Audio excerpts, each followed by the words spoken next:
Sanibona bafethu uvane lo. Njengoba ngishilo izolo Orlando Pirates ibinohambo ilibhekise eSpain bengithe bazofika namhlanje. Naku Orlando Pirates siphosta izithombe bafana sebefikile bafike namhlanje bayodlala ama pre-season games bayoyilungiselela for i-season entsha. Njani ibona ke signing entsha le Orlando Pirates ezodlala striker uYanela Mbuthuma. I hope to see uYanela Mbuthuma escore ama goals lapha eyobanga ijersey noMahopa noMabasa. Nango omunye umdlalo we-strikers Orlando Pirates another player okumele kule season akhuphula amasokisi ubani uBoitumelo Radiopana. I hope to see the boy scoring goals nakule season. Kuyangijabulisa ukubona uVan Rooyen. Yabo kuyangijabulisa ukumbona ngempela umjida. I hope kule season uzoba injury free. Umjida nje angabi nama injury kule season. Aswadinga ama mistakes kule position. Van Rooyen kule season mfethu ngifuna uyocosha ulwazi lapho. Ngifuna uyocosha last time bengekho Van Rooyen ku pre-season tour. I don't know if I remember. No bengekho umjida because simsayine isizini isiqalile MTA Net. No man. Mhlambe ngiba nephutha la ubekho. No ubengekho. Yeah, ngiyakhumbula kahle ubengekho because MTA Net yaqala umjida wadlalela iStellies.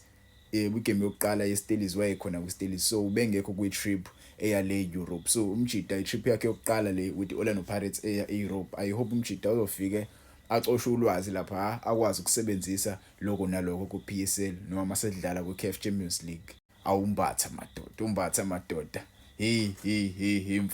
Mfana. Nayi le ndoda engena competition nayo ifikile lapha uSipho Chain bafethu. Bengibona ngathi uselukile ngibona kwi pre-season umjida ngempela epostile lapha ade eseholiday njalo ade eseholiday ngibona ngathi uselukile ekhanda. I hope ke uzofika vimbe kahle next season. Yabo next season nje mfethu sifuna umjida ashaya amanye ama save singawazi. Yes uimprovile last season but kule season esekuyona kumele ayothatha unumber 1 goalkeeper lapha kuRonan Williams. Akwazi phela ukuthi uRonan Williams njalo mfethu yena uzothatha unumber 1 position kumele ulwele ukuthi uyo represent iBafana Bafana ku AFCON. Alwele ukuthi uyo represent iBafana Bafana ku World Cup umjida. Yabo so iBafana Bafana ine chance enkulu ukuthi qualify. Ekhona uSipho Chain akakwazi ukusisiza sikwazi ukuachieve lokho. So umjida kule season ezoqala kumele akhuphula amasokisi. Yangijabulisa ngempela ukubona abafana mfethu befike safe eSpain. Even though zikhona ke inkinga ezikhona ezisalela la eSouth Africa regarding a certain player but ke I hope bona bazofika lapha badlale kahle bawina ama games abo bangayinaki inkinga ezikhona umdlalo khona osele. Abo ungamoshi ispirit secamp icamp nje kumele ibe happy ucoach omusha ufikile uza ne vibe enje ucoach omusha so kumele kube naleyo nto leyo banikeze ucoach omusha ithuba lokuthi bamlalele benze into esho ucoach.